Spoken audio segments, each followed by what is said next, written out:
Hello बच्चों, कैसे हो आप लोग। मेरा नाम है सौरभ मिश्रा। स्वागत करता हूँ आपके अपनी चैनल अलाइन इंस्टीट्यूट में। हमारी 2 चैप्टर की टेस्ट सीरीज बहुत बढ़िया से हो गई है। अब ये चैप्टर 3 है जिसका नाम है लीनियर इक्वेशन इन 2 वेरिएबल। इसमें भी हम सेम वही फंडा से करेंगे, 1 मार्कर, 2 मार्कर, 3 मार्कर और केस स्टडी वाले क्वेश्चन। समझ लो ना, क्योंकि इस सीरीज का नाम है मोस्ट इंपॉर्टेंट क्वेश्चन की सीरीज है। ये किस चीज की सीरीज है? मोस्ट इंपॉर्टेंट क्वेश्चन की।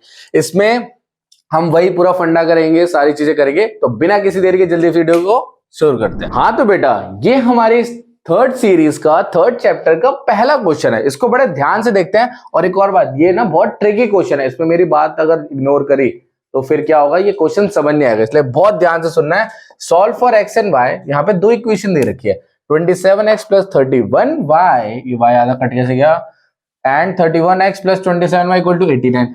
अब इसमें क्या देखने वाली चीज है बेटा, इसका जो x है, जो वैल्यू है, वो दूसरे वाले के y के इक्वल है, हाँ कि नहीं? बिल्कुल हाँ। और इसका जो y है वो दूसरे वाले x के इक्वल है।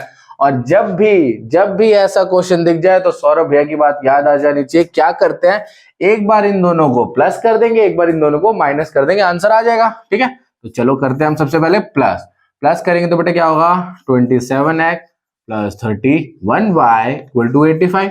कुछ ऐसे होगा, 31x plus 27y equal to 89। सबको प्लस करना है। 5 प्लस 9 कितना होता है, 14, 14 का 4, 1 कैरी, 8 प्लस 8 16 प्लस 1 17, 174। ठीक है, 7 प्लस 1 8, 3 प्लस 2 कितना हो गया बेटा, 5 हो गया। 58y plus 7 1 8, 3 plus 2 5, 58।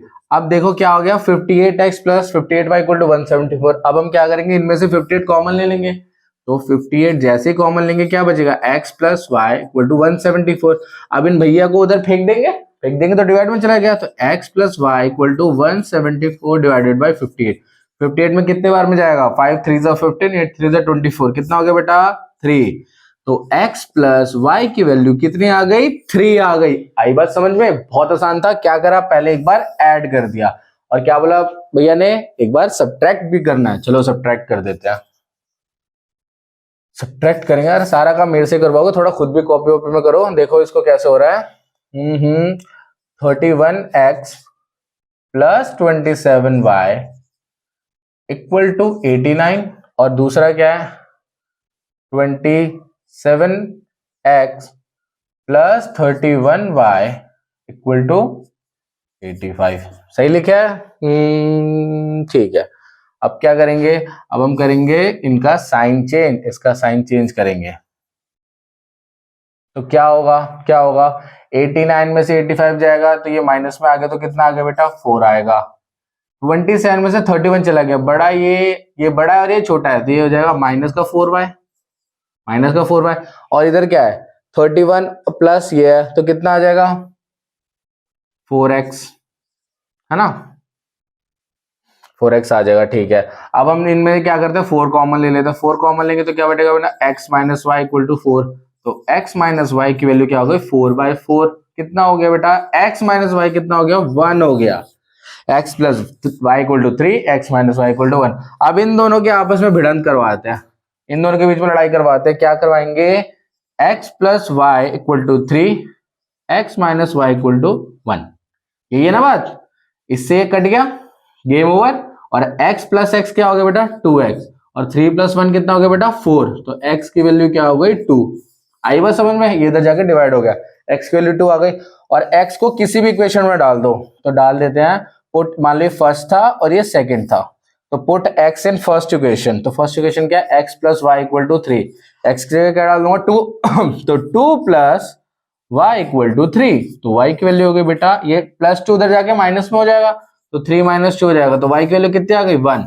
देखो कितना प्यारा क्वेश्चन था। लेकिन यहाँ पे हमें याद क्या बताया भैया ने, कि अगर ऐसा कंडीशन होगा तो एक बार ऐड करेंगे, एक बार सब्ट्रैक्ट करेंगे, 2 इक्वेशन आएंगे हमारे पास, उनको आपस सॉल्व कर देंगे, हमारे x और y आ जाएगा। कितना आसान था ना। जल्दी से इसे नोट करो, मूव करते हैं क्वेश्चन नंबर 2 की ओर। हाँ तो बेटा, अब ये क्वेश्चन नंबर 2 है। और सबसे बड़ी बात मैं यहाँ पे अभी भी लिख देता हूँ, ये काफी इंपॉर्टेंट क्वेश्चन है। ये काफी इंपॉर्टेंट क्वेश्चन है, बहुत बार बोर्ड में देखा गया, 2 मार्क्स का आता है। ठीक है, for what value of k the following pair of equation having infinitely many solution. एक इक्वेशन ये दी हुई है, एक इक्वेशन ये दी हुई है। और आपको पता है इनफाइनाइटली, याद होना चाहिए, इनफाइनाइटली मैनी सॉल्यूशन का क्या केस होता है, इनफाइनाइटली मैनी सॉल्यूशन का क्या केस होता है, याद है कि नहीं है, भूल गए? वो क्या होता है बेटा, a1 upon a2 equal to b1 upon b2 equal to c1 upon c2। ये इक्वेशन है तो एबीसी की वैल्यू पता चलेगी। पहला वाला है 2x plus 3y minus 7 equal to 0, है ना, इसको इधर फेंक दूंगा तो ये हो जाएगा, ये हो जाएगा a1, ये हो जाएगा b1, ये हो जाएगा c1। वैसे एक इक्वेशन है ये वाली k plus 1x plus 2k minus 1y, और इसको भी इधर भेजूंगा तो क्या हो जाएगा, माइनस 4k, क्या होगा, +1 होगा कि -1 होगा, क्या होगा, क्या होगा जी मैं इस ना ब्रैकेट में करके भेजता हूं, 4k + 1, क्योंकि भाई माइनस में हो जाएगा, कोई दिक्कत वाली बात ना। अभी देखो यहाँ पे क्या हो जाएगा, ये हो जाएगा बेटा a2, ये हो जाएगा b2 और ये हो जाएगा c2, सिंपल सी बात है, ठीक है। अब यहाँ पे बोला a1 upon a2 equal to b1 upon b2 equal to c1 upon c2, values put करते हैं। a1 की जगह क्या डालूंगा, 2 अपॉन k + 1, सही डाल रहे हैं, ठीक है। b1 की जगह क्या डालूंगा, 3 अपॉन 2k - 1, एंड c की जगह डालूंगा -7 अपॉन -4k + 1, ब्रैकेट खोल दूंगा तो -4k - 1 हो जाएगा, ठीक है। अब मेरे को क्या बोला, इक्वल है। अब किसी भी एक दूसरे के साथ एक दूसरे को कंपेयर कर दो, आंसर आ जाएगा। जैसे हम इन दोनों को कंपेयर कर लेते हैं, ठीक है, कर ले कंपेयर। आप जल्दी से इसको करने के साथ साथ आप इन दोनों को भी कंपेयर करो, आंसर हमारा सेम ही आएगा, k की वैल्यू सेम ही आएगी। देखते हैं, 2k + 1 इक्वल टू 3 2k - 1, यही कुछ आ रहा है। अब क्या करेंगे, क्रॉस मल्टीप्लाई कर देंगे, इधर आएगा इधर जाएगा, इधर जाएगा तो क्या हो जाएगा, 2 टाइम्स ऑफ 2k - 1, और ये हो जाएगा 3 टाइम्स ऑफ k + 1, कुछ ऐसा ही। ये से मल्टीप्लाई क्या हो गया, 4k -2, और ये क्या हो गया, 3k + 3, लाइक टर्म्स को इधर भेजते, +3k को इधर भेज देंगे तो हो जाएगा -4k - 3k इक्वल टू -2 को उधर भेज देंगे तो क्या हो जाएगा बेटा, प्लस का 2, तो 3 + 2, तो 4k - 3k क्या होगा, k, और 3 + 2 5, तो k की वैल्यू क्या आ गई बेटा, 5 आ गई। ये मैंने कर दिया, ठीक है। आप खुद से ये वाला कंपेयर करो और कमेंट बॉक्स में बताओ कि क्या आंसर आया है। देखना आंसर सेम ही आएगा, लेकिन आप एक बार सॉल्व करके कंफर्म करो कि आंसर सेम आया कि नहीं आया। मुझे तो पता है सेम है, तो ये इंपॉर्टेंट क्वेश्चन था, लेकिन 2 मार्क्स में पूछ दिया जाता है, ठीक है। तो ये क्वेश्चन नंबर 2 था, बड़े आसानी से सॉल्व हो गया, आपको बस ये पता होना चाहिए था, ठीक है। मूव करते हैं क्वेश्चन नंबर 3 की ओर। हाँ तो बेटा ये क्वेश्चन नंबर 3 है, ये भी बड़ा इंपॉर्टेंट क्वेश्चन है, 2 मार्क्स में आ जाता है। Find the value of x and y, तो डरने की बात नहीं है। देखो अब आपको देख के पता चल रहा है, सिंपल सी बात है, एक रेक्टेंगल है, क्या है, एक रेक्टेंगल है। रेक्टेंगल का क्या कॉन्सेप्ट होता है, ऑपोजिट साइड्स आर इक्वल, बस वही फंडे को अप्लाई करेंगे और आंसर हमारा u आ जाएगा। देखो यहाँ पे क्या समझ आ रहा है, सबसे पहले वाली साइड लेते हैं। हम क्या लिख सकते हैं बेटा, CD जो है वो AB के इक्वल है कि नहीं है, बिल्कुल है। और दूसरा क्या लिखेंगे हम, CB जो है वो AD के इक्वल, दोनों में फर्क है। देखो CD ये वाली लाइन है और AB ये वाली है, और CB ये है, AD ये है, ठीक है। तो CD = AB and CB = AD। अब यहाँ पे क्या करेंगे, इनकी वैल्यूज डाल देते हैं। CD क्या है बेटा, CD क्या है, x + y, AB कितना है, 30 है, AB कितना है, 30 है, और CB कितना है, x - y, और AD कितना है, 14 है। दो इक्वेशन आ गई, दो इक्वेशन आई कि नहीं है, बिल्कुल आ गई। अब दो इक्वेशन तो चाहिए होते हैं सॉल्व करने के लिए, हम क्या लिख देंगे, x + y = 30 फर्स्ट है, और दूसरा है x - y = 14। अब इसको क्या कर देंगे, सॉल्व कर देंगे, जो वैल्यूज एलिमिनेट हो रही है। देखो करने के लिए बहुत तरीके होते हैं, हम ये भी कर सकते हैं कि हम नीचे वाले वेरिएबल की इक्वेशन की साइन चेंज कर दे या डायरेक्ट कट कर दे। अब यहाँ पे प्लस है तो इसको क्या कर देंगे माइनस, ये माइनस है तो क्या कर देंगे प्लस, और ये प्लस है तो क्या कर देंगे माइनस, ठीक है। अब यहाँ पे कौन सी वैल्यू एलिमिनेट हो गई, हमारी x वाली वैल्यू एलिमिनेट हो गई, और y + y, क्योंकि इसका नया साइन तो प्लस में हो गया, तो y + y कितना हो गया बेटा, 2y, और 30 में से 14 माइनस होगा, 30 में से 14 माइनस होगा तो कितना होगा, 14 + 6 20, राइट, हो गया हमारा 16।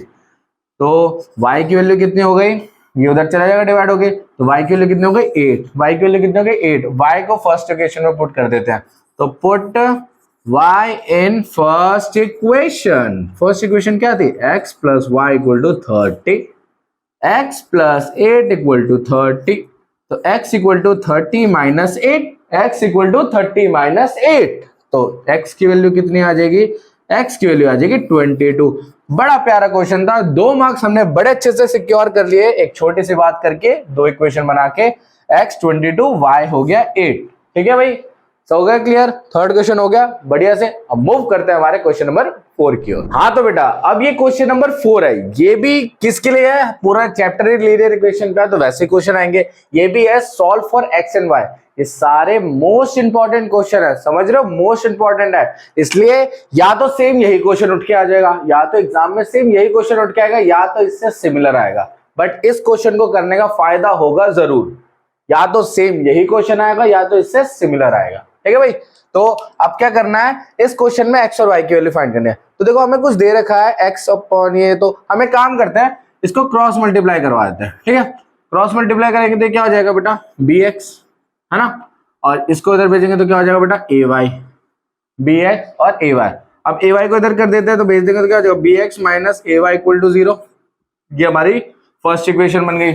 और एक सेकंड ये दे रखी है, इसको लिख देंगे हम ax प्लस by. अब इसको भी इधर भेज देते हैं ना, इसको हम क्या करते हैं, चलो उधर ही रहने देते, कोई नहीं. इसको कर देंगे तो हो जाएगा बेटा a square plus B square, a square plus B square. अब मैं क्या कर रहा हूं, ये मेरे पास सेकंड इक्वेशन हो गई. सिंपल है, अभी तक मैंने कुछ दिमाग नहीं लगाया, अब मैं दिमाग लगाऊंगा, मतलब एक ट्रिक लगाऊंगा अपने साइड से, थोड़ा नींबू मसाला डाल के. मैं क्या कर रहा हूं, फर्स्ट इक्वेशन को a से मल्टीप्लाई कर दे रहा हूं. मैंने क्या किया, फर्स्ट इक्वेशन को a से कर दिया और सेकंड इक्वेशन को b से कर दिया. कोई दिक्कत नहीं, कर सकते हैं, बिल्कुल कर सकते हैं. अब क्या होगा, एक नई इक्वेशन फॉर्म होगी. नई इक्वेशन क्या फॉर्म होगी, ये सबसे मल्टीप्लाई होगा, तो ये क्या बना देगा बेटा? abx, a से गया तो abx बनाएगा, माइनस a इंटू ए क्या बनाएगा? a square y. ठीक है, और 0 से मल्टीप्लाई होगा तो क्या आएगा? 0 ही बनाएगा. b से मल्टीप्लाई होगा तो क्या बना देगा बेटा? abx. ठीक है भाई, और ये इससे मल्टीप्लाई होगा तो बना देगा plus b square y equal to, ये b इससे भी मल्टीप्लाई को, b को बाहर ब्रैकेट में ले लेते हैं, a square plus B square. बात ठीक है. अब मैं क्या करूंगा, इसको एलिमिनेट करने के लिए इसका साइन चेंज कर दूंगा. ये प्लस को क्या कर दूंगा? माइनस, प्लस को क्या कर दूंगा? माइनस, प्लस को क्या कर दूंगा? माइनस. अब जैसे मैंने ये काम किया, मेरा ये कट गया, abx पूरी तरीके से एलिमिनेट हो गया. ये क्या बन गया बेटा? माइनस का a स्क्वायर वाई माइनस का b स्क्वायर वाई, माइनस का a स्क्वायर वाई माइनस का b square Y equal to minus का b a square plus b square. आ रही है बात समझ में? ध्यान से चल रहा हूँ, बहुत स्लोली करा रहा हूँ, लेकिन सारे कॉन्सेप्ट को यू पकड़ के बता रहा हूँ. ठीक है, अब मैं क्या करूंगा, यहाँ से माइनस वाई को कॉमन ले लिया मैंने बाहर. किसको कॉमन ले लिया? माइनस वाई को कॉमन ले लिया. तो अंदर क्या बच गया? a स्क्वायर, और इसका भी माइनस बाहर आएगा तो अंदर तो प्लस बच जाएगा, a square plus B square. कोई दिक्कत नहीं हुई. यहाँ पे हो गया minus B a square plus B square. अब एक बात बताओ, इस माइनस से ये माइनस कट जाएगा? बिल्कुल कट सकता है. यहाँ पे ये और ये दोनों दिख रहा है, तो ये इधर डिवाइड में आएगा तो ये दोनों भी कट गया. क्या बचा? सिर्फ y इक्वल टू बी. क्या दिख रहा है? y equal to B. y के लिए सॉल्व करना था, सॉल्व कर दिया. y किसके इक्वल आ गया? b के इक्वल आ गया. अब क्या करेंगे, अब y को हमारे पास एक चीज दी थी गिवन, क्या था? x upon a equal to y upon b. मैं इसमें पुट कर देता हूं किसकी वैल्यू? y की वैल्यू. किसकी वैल्यू? y की वैल्यू. तो क्या लिखूंगा? x upon a equal to b upon b. b upon b कितना हो गया? 1 अपॉन 1. तो x upon a equal to 1 हो गया. तो x की वैल्यू क्या हो गई? a हो गई. देखा, मौज मस्ती में क्वेश्चन भी सॉल्व हो गया और पता भी नहीं चला. x की वैल्यू क्या आ गई? a, और y की वैल्यू क्या आ गई? b. बड़ी आसानी से हमने क्वेश्चन नंबर 4 कर लिया. थोड़ा सा ट्रिकी था लेकिन हमने कर डाला. ऐसे क्वेश्चन पे बने रहो, कोई भी पार्ट स्किप मत करो और वीडियो को भगा के मत देखना, वरना ये कॉन्सेप्ट छूट जाएगा तो फायदा नहीं है यहाँ पे देखने का. ठीक है, जल्दी से नोट करो. मूव करते क्वेश्चन नंबर 5 की ओर. हाँ तो बेटा अब ये क्वेश्चन नंबर 5 है और ये है हमारा केस स्टडी वाला क्वेश्चन. जैसा कि मैंने प्रॉमिस कर रखा है, केस स्टडी हर चैप्टर में करवाऊंगा. टेंशन मतलब सौरभ भैया का वादा है, टूटेगा नहीं. इसमें क्या है, ये केस स्टडी वाला क्वेश्चन है. इसको देखते हैं. ये थोड़ा अपस्ट्रीम डाउनस्ट्रीम वाले बच्चे इसमें अटकते हैं, बच्चे थोड़े डरते हैं, इसलिए ये क्वेश्चन लेके आए आपके लिए. A man can row a boat downstream 20 km in 2 hours and upstream 4 km in 2 hours find his speed of rowing in still water and also find the speed of stream. कहने का मतलब है हमें यहाँ पे बोट की भी speed निकालनी है और वाटर की भी स्पीड निकालनी है। तो क्या करेंगे भाई, क्या करेंगे, let the speed of boat, उसको मान लेते हैं बेटा x किलोमीटर पर आवर, कुछ भी मान लें, अपने वेरिएबल वाला फंडा ये करेंगे। और दूसरा कर देंगे let the speed of water, वो क्या मान लेंगे बेटा y किलोमीटर पर आवर। ठीक है जी। और आपको पता है एक बहुत बड़ा रिलेशन क्या है, जो हमारे स्पीड होता है ना बेटा, वो होता है डिस्टेंस अपॉन टाइम। क्या होता है बेटा, स्पीड होता है डिस्टेंस अपॉन टाइम। और जब मैं अपवर्ड जा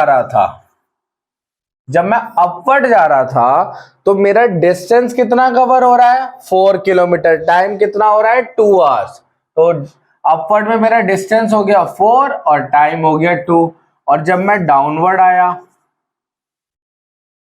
जब मैं इस बोट को लेकर डाउनवर्ड आया, तो मेरा डिस्टेंस कितना हो गया, डिस्टेंस हो गया मेरा 20 किलोमीटर और टाइम कितना हो गया मेरा बेटा 2 आवर्स। ठीक है, समझ आ गया बात। अपस्ट्रीम अपवर्ड और डाउनवर्ड का कॉन्सेप्ट समझ आया। अपस्ट्रीम और डाउनस्ट्रीम एक ही बात है, कोई दिक्कत नहीं है। अब मैंने क्या बताया, हमने बोट को x किलोमीटर मान लिया, वाटर को y किलोमीटर, मतलब स्ट्रीम को y मान लिया। और फॉर्मूला क्या बताते हैं, speed equal to distance upon time. एक बात बताओ, आप खड़े हो, आपके पास एक गाड़ी है, आप उसको लेके एक पहाड़ पे चढ़ रहे हो। मान लो ये एक पहाड़ है, यहां पे जब मैं चढ़ूंगा तो मेरी स्पीड बढ़ेगी कि घटेगी, क्या लगता है, सिंपल सी बात है ना। स्पीड जब ऊपर जाएगा, मेरा जब व्हीकल ऊपर जाएगा तो मेरी स्पीड कम होगी। जब मैं अपवर्ड जाऊंगा तो मेरी स्पीड घटेगी, मैं जब अपवर्ड जाऊंगा तो स्पीड क्या होगी, घटेगी। और जब मैं डाउनवर्ड आऊंगा तो क्या होगी, स्पीड बढ़ेगी। बचपन में साइकिल चलाइए ना, पार्क में ले जाते थे, ऊपर जाके चढ़ा के फिर डाउन करते थे, स्पीड बढ़ती थी। वही कॉन्सेप्ट करना है। तो अपवर्ड में जब हमने करा, तो अपवर्ड में हमारा हो जाएगा डिस्टेंस माइनस, तो बोट और वाटर की वजह से माइनस आएगा। तो x minus Y equal to distance कितना है, डिस्टेंस कितना था अपवर्ड में 4/2, कितना था 4/2, कितना हो गया 2, 2 × 2 2 2 4। ठीक है, तो अपवर्ड में इक्वेशन बन गई x minus Y equal to 2, ये फर्स्ट बना दी हमने। और जब मैं डाउनवर्ड जाऊंगा, मतलब डाउन स्ट्रीम में जाऊंगा, तो क्या होगा, स्पीड बढ़ेगी ना, स्पीड बढ़ेगी तो ये हो जाएगा x प्लस वाई। समझ आई बात, बेसिक एग्जांपल से समझा दिया मैंने। x plus Y equal to distance था 20/2, 20/2 कितना हो गया 10 हो गया। तो x plus Y equal to 10। हमें यही तो करना है पूरे चैप्टर में, कि दो इक्वेशन बना ली, एक ये बना दी, एक ये बना दी, और इन दोनों को आपस में कर देंगे सॉल्व। तो क्या बनेगा बेटा, x minus Y equal to 2 और ये हो जाएगा x plus Y equal to 10। अब मैं वही वाली बात कर दो, नीचे का साइन चेंज कर देते हैं, कोई ये प्लस है तो क्या बना देंगे माइनस, ये प्लस है तो क्या कर देंगे माइनस, ये प्लस है तो क्या कर देंगे माइनस। एक वैल्यू एलिमिनेट हो गई। माइनस वाई क्या हो जाएगा, माइनस का 2y प्लस 2 माइनस 10, तो बड़ा वाला वैल्यू माइनस में, तो क्या हो जाएगा माइनस का 8। इस माइनस से माइनस कैंसिल आउट, तो 2y इक्वल टू 8। तो y की वैल्यू क्या आ गई बेटा 4, y की वैल्यू क्या आ गई 4। अब क्या करूंगा, y को ना इस इक्वेशन में पुट कर देता हूं। तो जैसे put y in first equation, we get x minus Y equal to 2, तो x माइनस 4 इक्वल टू 2, तो x इक्वल टू ये -2, ये +4 उधर, ये सॉरी -4 उधर जाएगा तो प्लस में हो जाएगा, तो 2 + 4 इक्वल टू 6। तो बोट की स्पीड हो गई 6 किलोमीटर पर आवर और वाटर की स्पीड हो गई 4 किलोमीटर पर आवर। ये बड़ा प्यारा सा एग्जांपल था, इसमें हमने क्या करा, x को भी फाइंड कर लिया, y को भी फाइंड कर लिया, और आप समझ गए। आपको ये वाला लॉजिक याद होना चाहिए बस, कि जब कोई भी चीज अपवर्ड जाएगी तो स्पीड घटेगी, डाउनवर्ड आएगी तो स्पीड इंक्रीज होगी, जिससे हमने ये दोनों इक्वेशन बनाए x माइनस वाई और x प्लस वाई। फिर हमने इन दोनों को फर्दर सॉल्व करके x की वैल्यू 6 निकाल ली और y की वैल्यू 4 निकाली। ठीक है, इजी क्वेश्चन था, केस स्टडी वाला था, बड़ा इंपॉर्टेंट क्वेश्चन था। बच्चे देख के डर जाते हैं, लेकिन अब डरने की बात नहीं, हमें तो समझ आ गया।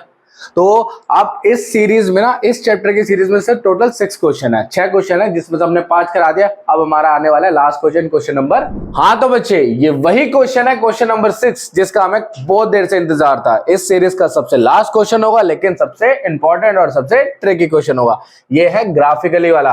बहुत बच्चे ऐसे क्वेश्चन में अटक जाते हैं, लेकिन कोई दिक्कत नहीं, आप इस चैनल पे, आपको टेंशन लेने की जरूरत ही नहीं है। इस चैनल पे आपको सभी प्रकार के कॉन्सेप्ट क्लियर करेंगे।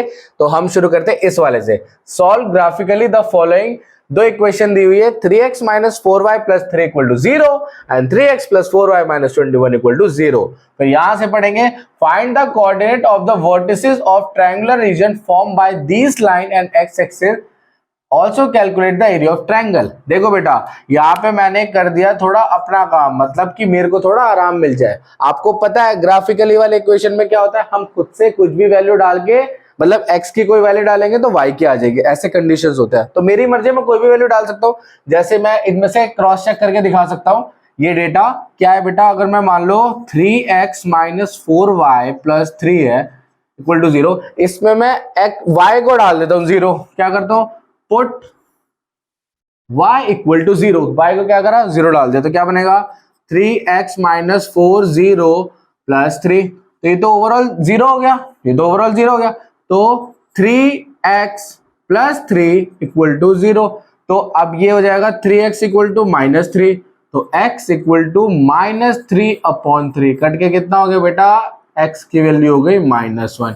आई बस समझ में, y को डालते जाओ x मिलते जाएगा, ये वाला कॉन्सेप्ट था। 3 दिन कोऑर्डिनेट निकाल दी क्योंकि मुझे ट्रायंगल फॉर्म करना है। ट्रायंगल फॉर्म करना है तो ट्रायंगल के कितने वर्टिसेस 3 होते हैं। वैसे ही हमने नीचे वाले को भी करा, नीचे वाले में सेम हम क्या करेंगे, इसमें क्या करेंगे 3 डालेंगे तो 3 आ जाएगा, मतलब आप क्रॉस चेक कर लेना, सारी वैल्यूज को डाल के करना, एकदम एक्यूरेट वैल्यू आएगी। अब क्या होगा, अब मुझे कैसे दिखाना था, कैसे दिखाना था, मुझे दिखाना था ग्राफिकली, अब ग्राफ बनाना पड़ेगा। तो ग्राफ हमें अब हैंडमेड ग्राफ बनेगा कुछ ऐसे। एक ग्राफ बड़ा हाईएस्ट रेजोल्यूशन का ग्राफ है, कोई दिक्कत की बात नहीं है। अब कोऑर्डिनेट दिखाना है, मैं देखो वैसे समझा रहा हूं, -1,0, माइनस एक्स पे माइनस तो इधर होता है ना, ये लिख देता हूं -x, x ये y होता है, ये माइनस का y होता है, तो x -1 में है तो कहीं ना कहीं यहां बनेगा।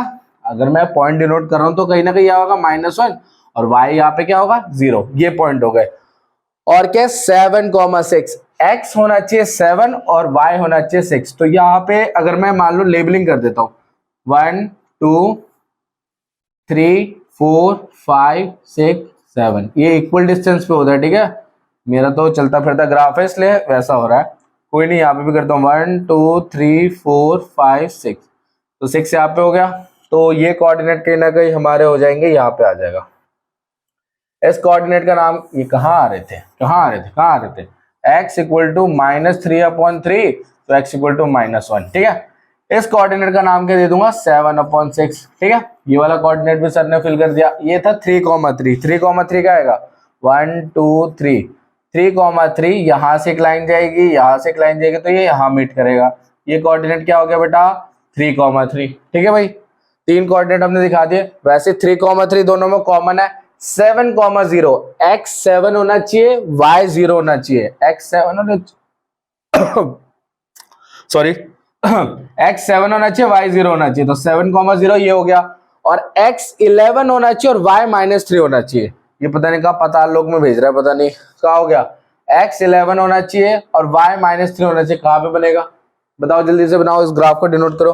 और मुझे इसको करने के लिए स्केल चाहिए होगा, स्केल अरेंज करता हूँ, आप तब तक इसे देखो। देखो 7 के बाद 8 9 10 11 मान लो यहाँ पे आ गया, और यहाँ पे -1 -2 -3, तो यहाँ का कोऑर्डिनेट मेरा बन जाएगा 11, -3, डिनोट उसमें चला गया। अब मैं क्या करूंगा, ये कोऑर्डिनेट, ये कोऑर्डिनेट, ये कोऑर्डिनेट, ये कोऑर्डिनेट, इन सबको मिला दूंगा, इन सबको मिलाऊंगा, तो कहीं ना कहीं एक सीधी लाइन बनेगी। देखो मैं बनाने की कोशिश करता हूँ पूरी, ये यहां से जाएगी, मान लो उधर चली गई, और इस लाइन को मिलाते हैं, तो ये क्या होगा, क्या होगा, ये इधर जा रहा है और ये इधर चली गई।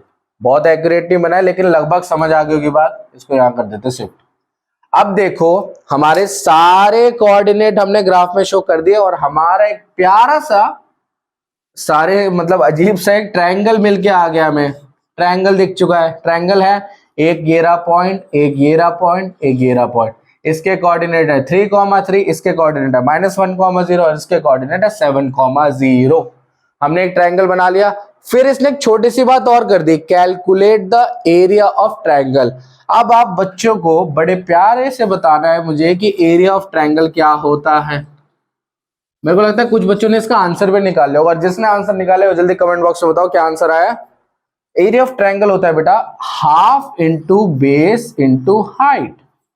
तो बेस कितना है, बेस तो हमारा ये होता है, तो बेस कितनी यूनिट में आ रहा है, 0 से लेके 7 तक तो 7 यूनिट कंफर्म है और 1 यूनिट इधर की भी, तो बेस मेरा हो जाएगा बेटा 8। बेस कितना हो गया 8। और हाइट, हाइट कितना है, हाइट तो ये कहां तक जा रहा है, मैक्सिमम यहां तक जा रहा है ना, तो ये कितना तक है 3, समझ रहे हो ना, 1 unit 2 unit 3 unit, maximum height कहां जा रही है 3 यूनिट पे, तो हाइट कितना होगा बेटा 3। अब ये 2 से कट जाएगा तो हमारा आ जाएगा 4 इंटू 3, तो एरिया क्या हो गया बेटा 12 स्क्वायर यूनिट का, एरिया क्या आ गया 12 स्क्वायर यूनिट का। देखिए कितना आसान क्वेश्चन था, ग्राफ वाला था लेकिन थोड़ा कंफ्यूजिंग था। हमने क्या करा, हमने पहले हर एक क्वेश्चन के मतलब हर एक क्वेश्चन से 3-3 कोऑर्डिनेट निकाले, कोऑर्डिनेट निकालने के बाद हमने बड़ा प्यारा सा ग्राफ ड्रॉ किया, ग्राफ ड्रॉ करने के बाद एक ट्रायंगल बना जिसमें हमने बेस और हाइट की मदद से निकाल दिया। और किसी को अगर बेस और हाइट नहीं निकालना है तो दोबारा बता देता हूं, देखो बेस कैसे निकाला था, बेस ये पूरा होता है, अब इसमें देख लो कितने यूनिट आ रहे हैं, 0 से 7 तक तो 7 यूनिट कंफर्म हो गए और 0 से 1 ये भी तो एक यूनिट था ना, तो टोटल बेस में कितने यूनिट हो गए 8। और हाइट कितनी थी 3 तक जा रही थी, इसलिए हाइट क्या हो गई 3, फिर कट के हो गया 4 3 जा 12 स्क्वायर यूनिट। ये हमारी सीरीज का लास्ट क्वेश्चन था, क्वेश्चन नंबर 6। आई होप आप लोगों को वीडियो अच्छी लगी होगी, अच्छे समझ आएगी और इंपॉर्टेंट क्वेश्चन बहुत अच्छे से आपने प्रैक्टिस करोगे, किसी भी पार्ट को स्किप नहीं करा होगा। और बेटा अगर वीडियो अच्छी लगी है तो वीडियो को एक प्यारा सा लाइक कर देना, चैनल को सब्सक्राइब कर देना और अपने दोस्तों के साथ इसे शेयर कर देना ताकि उनका भी भला हो जाए, उनके भी अच्छे मार्क्स आ जाए। ठीक है, मिलते हैं अब चैप्टर 4 के साथ जो कि क्वाड्रेटिक इक्वेशन। तब तक के लिए थैंक यू सो मच।